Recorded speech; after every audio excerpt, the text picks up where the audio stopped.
Hi అండి, మేము మళ్ళీ జాతరకు వచ్చేసాము. మా సైడ్ ఎక్కువగా ఈ టైంలోనే జాతరలు జరుగుతూ ఉంటాయి. మా ఊరి దగ్గర నడింపాలెం అనే గ్రామంలో చుట్టుపక్క గ్రామాలు అంతా ఈ ఎర్రగొండమ్మ తల్లి జాతర జరుపుకుంటారు. మేము అలా సాయంత్రం ఈ జాతరను చూడడానికని వచ్చామండి. ఎందుకంటే ఇదే లాస్ట్ రోజు. చుట్టుపక్కన గ్రామ ప్రజలందరూ ఈ ఎర్రగొండమ్మ తల్లిని చాలా బాగా కొలుస్తారు. చాలా మహిమగల తల్లి. మేమైతే అమ్మవారి గుడి దగ్గరికి అయితే వచ్చేసామండి. ఒకసారి చూడండి, అమ్మవారిని చూసి మనసారా దండం పెట్టుకోండి.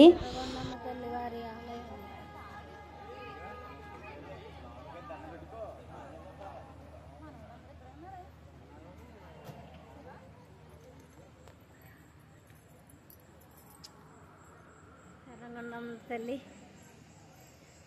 ఈ పండుగ అయితే ఈ రోజుతో అయిపోతుందండి. కానీ ఇక్కడికి అమ్మవారి దగ్గరికి ఎప్పుడైనా వచ్చి కోడిని కోసుకొని వెళ్తూ ఉంటారండి. ఏ టైంలోనన్నా వస్తారండి ఇక్కడికి. పండగలనే కాదు, ఎలాంటప్పుడైనా సరే ఇక్కడికి రావచ్చు. ఈ అమ్మవారి జాతర వచ్చేసి 4 రోజుల నుంచి ఇక్కడ డ్యాన్స్ ప్రోగ్రాలు అనేవి పెడతారండి.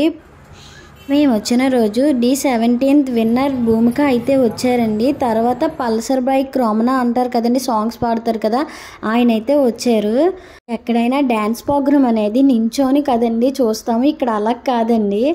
పిక్నిక్ వెళ్తారంట కదండి, అలా వస్తున్నారండి జనం. అస్సలు ఖాళీ లేదు. నాకు చాలా ఆశ్చర్యం వేసింది. అందరూ చేపలు కావాల్సింది తినడానికి అన్నీ పట్టుకొని వచ్చేస్తున్నారండి. మేమైతే ఏమీ పట్టుకెళ్ళలేదండి, అలాగే అక్కడ కూర్చుండిపోయాము.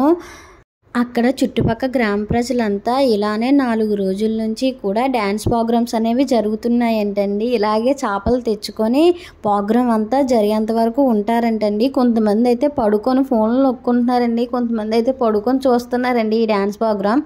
ఈ డ్యాన్స్ ప్రోగ్రామ్ వచ్చేసి 11 గంటలకు స్టార్ట్ చేశారండి. తెల్లవారు 2 గంటల వరకు ఉంటుందంట.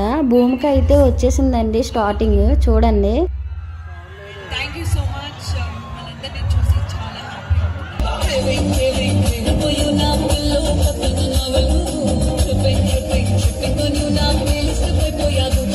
ఈ డ్యాన్స్ చూసి మేము బయలుదేరిపోయామండి. ఇంకా పల్సర్ బైక్ రామన్ గారిని అయితే చూడలేదు. అప్పటికే టైం అయిపోయిందండి, 12 అవుతుంది. అందుకే ఇంక ఇంటికి వచ్చేసాము.